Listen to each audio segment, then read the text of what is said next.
వెండితెర వైభవం ఛానల్కు స్వాగతం. మానసిక ఉల్లాసం కలిగించే చిత్రాలకు, మృదుమధుర గీతాలకు పద్మశ్రీ పిక్చర్స్ సంస్థ పెట్టింది పేరు.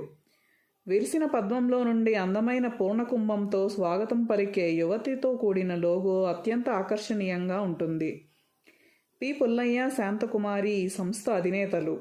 వారు నిర్మించిన పలు విజయవంతమైన చిత్రాలలో సిరి సంపదలు ఒకటి. అక్కినేని నాగేశ్వరరావు, సావిత్రి జంటగా నటించిన ఈ సినిమా 1962 సెప్టెంబరు 19న విడుదలైంది. 100 రోజుల వైభవం చవిచూసింది. మాస్టర్ వేణు సమకూర్చిన బాణీలు అదనపు ఆకర్షణ.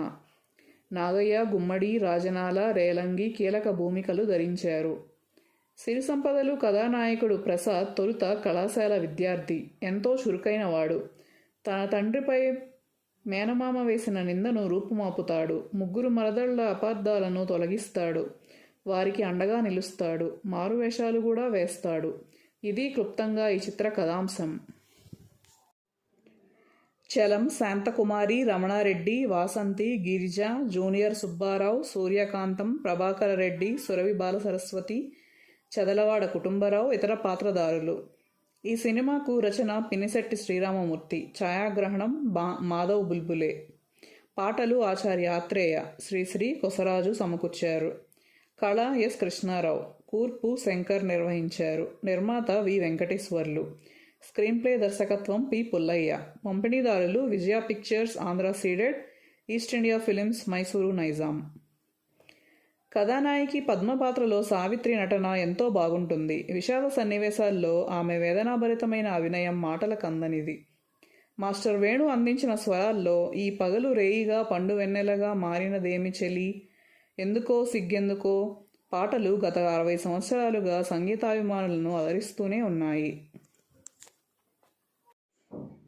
తెలుగు చిత్ర రంగంలో పి. పుల్లయ్య దర్శక పితామహునిగా కీర్తిగాంచారు. తొలి దశలో స్టార్ కంబైన్స్, రాగిణి సంస్థలను నెలకొల్పారు. ధర్మపత్ని చిత్రం ద్వారా అక్కినేని నాగేశ్వరరావును సినీ రంగానికి పరిచయం చేశారు. 1960లో పద్మశ్రీ సంస్థను నెలకొల్పారు. శ్రీ వెంకటేశ్వర మహత్యం, సిరి సంపదలు, మురళీకృష్ణ, ప్రేమించి చూడు, ప్రాణమిత్రులు, వింత కాపురం, అల్లుడే మేనల్లుడు, కొడుకు కోడలు తదితర సినిమాలు తీశారు. అర్ధాంగి, ధర్మదేవత, తిరుగుబాటు వంటి చిత్రాలను ఇతర సంస్థల భాగస్వామ్యంలో నిర్మించారు.